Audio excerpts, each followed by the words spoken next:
Have you ever wondered, maybe when you're playing a game or reading a book, where those huge fantasy battles really started? Or, the detailed combat rules in tabletop games? Where did things like heroes, dragons, magic spells, where did that all kick off in gaming terms? Exactly. Well, today we're doing a deep dive into a source that really laid down a lot of that track. It's called Chainmail, Rules for Medieval Miniatures, the third edition. Okay. And this isn't just any old rule book. It was published by Tactical Studies Rules TSR, who people might know for, get this, $5. Oh, wow. $5. Then by Gary Gygax and Jeff Perren. And it's just this fascinating window into how really detailed historical simulation sort of slammed right into the world of fantasy. Right. So our mission today, our deep dive, is all about unpacking this source. We'll look at its approach to miniature wargaming, which was pretty innovative, its combat rules, which are incredibly detailed, Yeah. and maybe the most surprising bit, how it just jumped headfirst into fantasy. We're talking iconic creatures, magic, the whole deal. You're basically going to see how a rule book for tiny lead soldiers became this launch pad for, well, whole new worlds. Okay, so let's set the scene. We're not talking chess here, are we? Miniature wargaming in Chainmail was trying to be something more. Yeah, definitely beyond abstract games. Gygax and Perren were really going for a more, let's say, realistic simulation of warfare. They wanted, and this is a quote, a never-ending variety of battles over varying terrain. I like that never-ending variety. So what did you actually need to play? Pretty straightforward, really. 4 things. 1, the rules, which we're talking about now. Okay. 2, miniature figures. Any scale, they said. They mentioned 40mm Lastalin and Starlux figures. Those were kind of classic toy soldiers back then. Yeah. And even the cheaper Airfix 25mm plastic figures. You know, the ones... Oh, yeah, the little plastic kit. Those, exactly. Third, you needed a playing area. A big table, ideally. Minimum 4 by 8 feet, maybe even wider. Right. And fourth, crucially, terrain. Ah, the terrain. That part sounds interesting because they gave you options, didn't they? They did. You could keep it simple. Use odds and ends, bits of wood for hills, twigs for trees, chalk lines for rivers or roads. Okay, budget friendly. Totally. Or you could step it up, build permanent terrain pieces on like 2-foot square masonite boards, using plaster or paper mache to sculpt hills and stuff. And get more involved. Yeah. But the ultimate for realism and flexibility, the sand table. A sand table, like literally a table full of sand. Pretty much. A sturdy table, probably on a basement floor, because wet sand is heavy, mind you. Right. And you'd have a few inches of sand. You could just sculpt whatever landscape you wanted for your battle. It really encouraged you to invest in the world, you know? Yeah, I can see that. Making the battlefield itself part of the creation. Exactly. And to make it feel real, Chainmail used some key scales. Yeah. One figure usually stood for 20 actual soldiers. 20 to 1. Gives it that epic feel. And the ground scale was 1 inch equals 10 yards. And a game turn. That was roughly 1 minute of real battle time. Okay, so that detail really frames your tactical thinking. It does. Now, the flow of the battle itself, the turn sequence, had 2 main options. Yeah. You had move, counter, move. Simple die roll decides who goes first or last. Adds a bit of tactical fog of war, maybe, or simultaneous movement. This was more complex. Both players write down their orders secretly. Oh, okay, like hidden orders. Right. Then you execute half your move, check for missile fire or charges, then complete the move.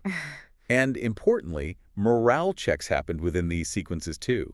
Your troops' nerve was always part of the equation. And movement wasn't just point A to point B, was it? Terrain mattered. Hugely. Hills, woods, marshy ground, they all slowed you down, stopped charges. Even going uphill cost double movement. Makes sense. And changing formation. Go from a marking column to a battle line or forming a square. That cost movement points too. It reflected how tricky those maneuvers actually were. And then that cost varied. It could. Double the penalty for poorly trained troops, halved for elites like, say, Swiss pikemen or cavalry. It's a nice historical touch. Layering in troop quality. I like it. And then there was fatigue. Fatigue in a miniatures game. Yeah. Not just a stat, but representing actual weariness from continued activity, like moving 5 turns in a row or being stuck in melee combat round after round. How did it affect them? It made them worse at attacking and defending. And crucially, their morale dropped. You had to rest them to recover. It forced you to think about pacing, not just charging in constantly. Really quite advanced for its time. So, okay, you've maneuvered, maybe your troops are tired. How do you actually win? Good question. The The book was actually pretty flexible. It said it was up to the parties concerned. So, player agreement? Pretty much. You could agree that victory meant reducing the enemy below, say, 75% or 50% strength. Standard kill count, basically. Right. Or you could fight until one side drove the other completely off the table. Classic wargame objective. Or, and this is interesting, you could assign point values to terrain objectives or certain troop types and tally points over a set number of turns. That encourages different kinds of strategies. Okay, so the foundations are laid. Now the pointy end, combat. How did Chainmail handle the actual fighting? This is where it really gets detailed. Let's start with missile fire. Arrows, bolts, but not gunpowder yet. Gotcha. Bows and crossbows. Right. Hitting wasn't guaranteed. It depended on how many troops were firing and what the target was wearing. Unarmored, half armor with a shield, or full armor. Makes sense. More arrows, better chance. Armor helps. Exactly. And rate of fire mattered. Crossbows were slower than regular bows, longbowmen even slower, but hit harder. Archers and longbowmen got a bonus shot if they stood still to fire. Oh, interesting tactical choice there. Move or shoot more. Precisely. And they had advanced tactics too, like split move and fire for horse archers. They could move, shoot, then move again. Very mobile. That sounds powerful for skirmishing cavalry. It was. Foot archers had a 45-degree fire arc, left and right. Horsemen, 180 degrees to the left, 45 to the right. Reflects shooting from horseback. Okay. And could they shoot over friendly troops? Yes, indirect fire. 2 ranks could shoot, the second rank firing indirectly. It reduced the range and made the target count as 1 armor category better, simulating arching shots. What about cover? Crucial. Yeah. Soft cover, like bushes, have casualties, woods or buildings. They stopped indirect fire completely. Made you think about positioning. And throwing weapons. Axes, spears. Yep, they had rules too. Generally a single, powerful shot at short range. Okay, so that covers the missile troops. What about the heavy hitters? Catapults and cannons. Right, now we get to the artillery. Catapults had specific ranges. Instead of hitting one figure, they affected a circular hit area. Light catapults had a 2-inch diameter hit zone, heavy ones 3.5 inches. So area effect. Exactly. Ah. And they fired slowly. Light ones every other turn, heavy every third turn. Required crew, too. And aiming was fascinating. Involved a kind of triangulation method to call the range. Sounds involved. It was. Then you had gunpowder, arquebusiers, early muskets. They had range-based accuracy dice, but if they hit, they killed the figure outright, unless they were in hard cover. Very. And cannons light. Heavy field guns and bombards. Their firing method was really unique. How so? It used a physical wooden dowel rod and a variation measure. Players would call short or long hits, and the deviation was measured physically. Terrain could stop the cannonball. It was very tactile. That sounds really cool, actually. A physical representation of inaccuracy. It really was. And bombards could even act like catapults, firing explosive shells indirectly. Lots of destructive potential. Okay, so after the arrows and cannonballs fly, eventually you get to melee. Swords, spears, axes, the messy part. The clash of steel, right. Wow. Casualties were determined by dice rolls, cross-referenced on combat tables. These tables compared the troop types, involved light foot versus heavy foot, armored foot versus heavy horse, and so on. Specific matchups. Very specific. Charges were important too. You could declare a charge if melee was likely, giving bonuses. But victorious charging cavalry had to keep moving straight ahead, representing their momentum. No pulling up short easily. Not really. And missile troops, remember. They could try to refuse combat, falling back 3 inches if charged, trying to avoid getting caught. Smart move for archers? Definitely. Melee resolution happened in steps. Roll dice, remove casualties, then check morale. Only the front rank fought initially. Only the front. The first round, yes. But after that, if you had more troops than the enemy frontage, your excess troops could wrap around and attack the flanks or rear. The battle line could get messy. That brings us to morale. You mentioned checks integrated into turns and after melee. How complex was that? It was pretty intricate, actually. And this is a key part of Chainmail's realism. Post-melee morale wasn't just, did I win? No. No. You calculated it based on the difference in casualties suffered, how many troops you had left, and crucially, the specific morale rating of your troops. So different troops had different bravery levels baked in. Exactly. Peasants might have a rating of 3, totally unreliable. Elite Swiss pikemen, a rating of 9. Huge difference. What were the results of failing a morale check? A whole range. It could be anything from melee continues but maybe at a disadvantage, to falling back in disorder, retreat, completely breaking and run en route, or even surrender. Wow, lots of potential outcomes. Made battles unpredictable and dramatic, And tactical positioning mattered hugely for morale. Flank attacks gave bonuses. Rear attacks, devastating. You inflicted casualties, but took none in return that round. Nasty. And what happened to routed troops? They disengaged and ran. There were rules for possibly rallying them later, but if they ran off the table edge, they were gone for good. Very unforgiving. Were there other morale rules? Oh yeah, optional ones too, like instability. Yeah. Due to excess casualties. Lose a certain percentage of your starting force, maybe 25% for peasants, 50% for heavy horse, and boom, automatic morale check, even if you won the last fight. Makes heavy losses really sting. It does. And some troops were just scary. The Swissland-Snechty pike charge rule meant enemies had to check morale just because they were being charged by these guys. Their reputation preceded them. The fear factor. Exactly. Same with the cavalry charge rule. Often the fear of the horses bearing down was more demoralizing than the actual impact. Brilliant stuff. It sounds like Chainmail really tried to capture the feel of medieval warfare, not just the mechanics.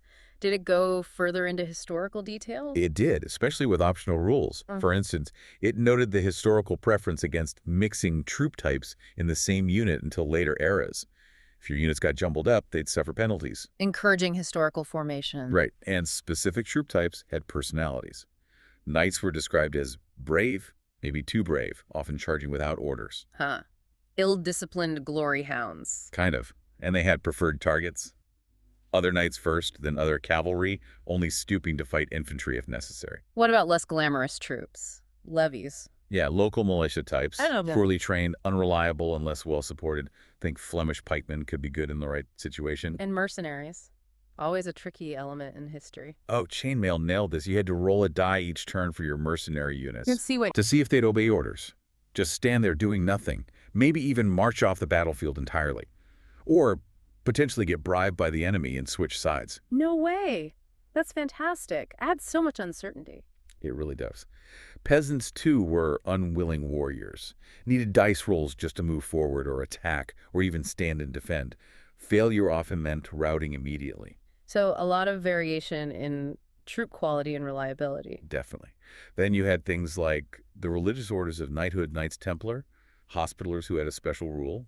They would never surrender. They'd fight to the last man. Adds real character. And the specific national characteristics were hinted at. English longbowmen could plant stakes to deter cavalry. There were mentions of unique rules for Magyars, Mongols, Scots with their schiltrons, even breakdowns for Chinese, Korean, and Japanese forces. Wow. Quite the global scope, potentially. Yeah, the foundation was there. It wasn't just Western Europe. What about the leaders? Did the general matter? Absolutely. The army commander was crucial. His presence nearby gave troops a morale bonus, a +1 to their morale dice rolls. So keep your commander near the fighting, but safe. Exactly. He was always the last figure removed from his unit if it took casualties. But if he was killed, big negative impact on the whole army's morale. Except mercenaries. They didn't care if the commander died. Perfectly captures their attitude, right? Love it.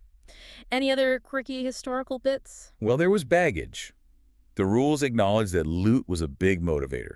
Both sides would secretly map a route to their baggage train off-table. And the enemy could try to capture it? Yep. Units could try to find the enemy baggage and move off-board to pillage it. Created a whole secondary objective, drawing troops away from the main fight. Clever. Adds another layer. And finally, optional weather rules. Simple dice roll could bring light rain, heavy rain, even excessive heat. Affecting what? Rain could turn the ground muddy, slowing movement. Heat could double fatigue penalties.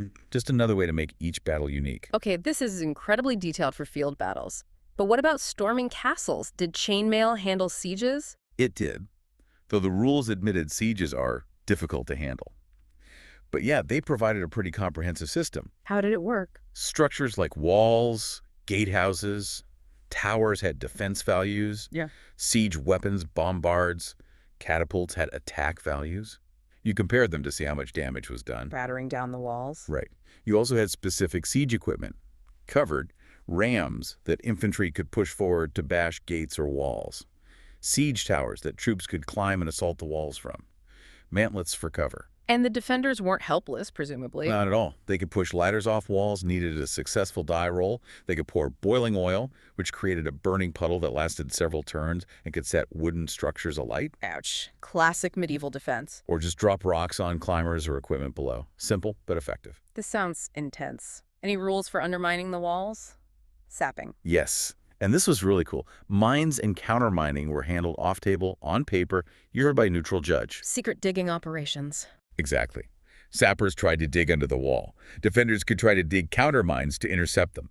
If the attacker succeeded, boom, a 6-inch wide breach in the wall. Game changer. Big time. Though defenders could try to quickly block the breach with abatos, basically sharpened stakes and tangled branches. And the rules noted you could combine these siege rules with a man-to-man combat system for detailed fights inside the castle. Ah, okay, man-to-man. So zooming in from units to individuals. Precisely. Chainmail included rules for shifting focus from blocks of troops to individual figures fighting it out, typically used for, quote, small battles and castle sieges. How did combat change at that scale? Missile fire was adapted for single targets. Melee became much more granular. The order of who struck blows depended on attacker-defender status, weapon type, even if you were fighting from higher ground. Where tactical positioning matters. A lot. Flank and rear attacks were still huge, affecting who struck first and if the defender could even strike back. Mounted versus foot. Still relevant. Mounted fighters got a bonus die. Footmen attacking mounted got a penalty. And a horse could even attack on the second round of melee. The horse fights too. Nice detail. And footmen could specifically try to unhorse a rider with his successful die roll. The downed rider might be stunned. Adds risk to being mounted in close quarters. It does. The weapon system was also really interesting. Weapon classes. If your weapon was, say, 4 classes lower, meaning faster, lighter than your opponent's, you got 2 blows per round. 8 classes lower, 3 blows. Whoa, so a dagger versus a greatsword could be deadly if you got close. Exactly. But there were rules for parrying and even weapons breaking. Very cinematic potential there. Any special individual units in man-to-man? Oh yeah. The standout example. Viking berserkers, no armor, but they fought with bonuses, ignored wounds that would stop others, and literally wouldn't stop fighting until they or all their opponents were dead. Terrifying. Yikes. Berserker rage. Pretty much. And morale was simpler in man-to-man. Interestingly, defenders inside a castle never had to check morale. Siege mentality. Hold till the end. Okay, one more thing before we get to the really wild stuff. Jousting. Yep. Included rules for the grand spectacle of the joust, described as friendly combat between knights on their mighty destriers. How did that play out? It was strategic. Each player secretly chose an aiming point for their lance attack and a position in the saddle for defense. A guessing game. A bit, yeah. You cross-referenced your choices on the jousting matrix. Results range from both missing completely to breaking lances, knocking helmets off, injuring or unhorsing each other. Sounds fun. For tournaments, they even had a scoring system for each pass or ride to minimize ties. It was a whole minigame within the rules. Okay, we've covered medieval combat from epic battles down to single duels. Incredible detail. But Chainmail's biggest legacy, the thing that really changed gaming. That was the fantasy supplement, right? Absolutely. This was the quantum leap. Pitched as a way for historical wargamers to add a new facet to his hobby. You could refight battles from Tolkien or Robert E. Howard. Conan, Lord of the Rings. Exactly. Or, crucially, devise your own fantasy worlds. And it explicitly mentions Dungeons and Dragons and other TSR publication, almost like pointing the way forward. This supplement was the bridge. So how did fantasy change the game? Well, first, scale became even more important. It encouraged using different-sized figures, maybe 30 or 40 millimeters for humans, elves, orcs, but tiny 10, 20 millimeter figures for hobbits or sprites. Little guys. And huge 54 millimeter, even 70 millimeter figures for giants and dragons, visually representing the fantastic scale. And the creatures themselves. This must be where D&D's monster manual really started. You can absolutely see the DNA here. It wasn't just a list. It gave them unique abilities, laying the groundwork for so many fantasy archetypes. Give us some examples. Okay, hobbits and sprites. Small, good scouts could turn invisible. Dwarves and goblins orcs had built-in racial hatreds, always attacked each other on sight. Classic fantasy tropes already forming. Totally. Elves. Deadly archers had magic swords, and incredibly, they could use that split move and fire tactic as infantry. Very agile. Wow, that's a big advantage for foot troops. Huge. Then you get the really powerful figures, heroes and superheroes. Like Conan or Elric? Pretty much. A hero fought as effectively as 4 normal men. A superhero like 8 figures. They had unbreakable morale, and just being near them could make enemy troops test their morale. The powerful, tide-turning individual was born here. And wizards. Gandalf, Merlin. Wizards were key. They could fight okay, but their real power was magic. Invisibility, seeing in the dark, causing fear like heroes. But also offensive spells? Oh yes. Deadly missiles, fireballs, lightning bolts, and they were immune to normal missile fire themselves. Arrows just didn't hurt them. Plus, they could cast parable spells. Terrible spells. Like what? The list was potentially virtually unlimited, but it gave examples. Phantasmal forces creating illusions, darkness or wizard light, conjuration of elementals summoning earth, air, fire, water elementals to fight for you. Summoning monsters. Yeah, but risky. If the wizard was distracted while controlling one, it might go berserk or just vanish. Polymorph spells to change shape, cloud kill gas, even an anti-magic shell. Whoa, that sounds like a proper magic system starting to form. It really was. Spells had complexity levels, affecting how easily different magic user types, like seers or wizards, could cast them, whether they worked instantly, were delayed, or failed. Real strategic depth to magic use. Okay, what other creatures were lurking in this supplement? All sorts. Wraiths, spooky undead, immune to normal weapons, like Canthrop's werewolves, who fought better in woods and needed silver or magic to be killed properly. Trolls hard to kill except by heroes, superheroes, or magical weapons. Specific vulnerabilities, another key fantasy element. Exactly. Then the truly epic monsters, Balrogs, huge, demonic, could set things on fire just by being near them. Giants, basically mobile catapults throwing boulders, and tree herders who could command trees to animate and fight. Living trees. Awesome. Dragons, of course. Fiery breath, other breath weapons too. Scales like armor, terrifying presence affecting morale. Rocks, giant birds that could carry figures around. Elementals, as mentioned, powerful summoned beings. These weren't just tough enemies, they warped the whole battlefield. And magical weapons to fight them. Yep. Enchanted arrows that always hit normal targets needed a die roll against fantastic creatures. Magical swords that gave combat bonuses hit creatures immune to normal weapons and even shed light. Magic armor, too. All the classic fantasy gear started here. Did these fantasy elements mix with things like sieges? They did. Dwarves were expert miners, digging siege tunnels twice as fast as humans. Creatures like Balrogs and earth elementals could do massive damage to walls just by hitting them. Dragons could set wooden structures ablaze from the air. Fantasy completely changed siege warfare. And one last thing, alignments, like law and chaos. Yes. The supplement had a general lineup, grouping creatures into law, neutrality, or chaos.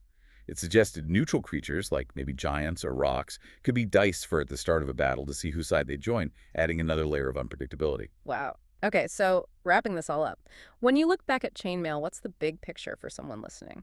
Well, we've taken this deep dive into a rulebook that, yeah, it started as a detailed simulation of medieval combat. Terrain, morale, fatigue, specific troop types, sieges. Incredibly granular for its time. Right, the historical simulation was deep. But the truly amazing thing, the reason it's so foundational, is that leap into fantasy. It wasn't just tacked on, it was integrated. It created this space where you could have knights fighting alongside elves against orcs and trolls with wizards slinging fireballs. So it wasn't just a rule book anymore. Exactly. It became this blueprint for imagination. It let you play out historical clashes or craft your own fantasy sagas all within one system. You're standing right there at the crossroads where historical wargaming met epic fantasy and created something entirely new that, let's be honest, changed tabletop gaming forever. So here's a final thought to leave you with. Isn't it fascinating how a single kind of niche rulebook, costing just $5 back then, designed for tiny metal soldiers? How did that become the wellspring for entire universes of role-playing games, influencing fantasy literature and games right up to today? Makes you wonder, doesn't it? What other seemingly simple rulebooks or forgotten texts out there might hold similar hidden depths, just waiting for their own deep dive?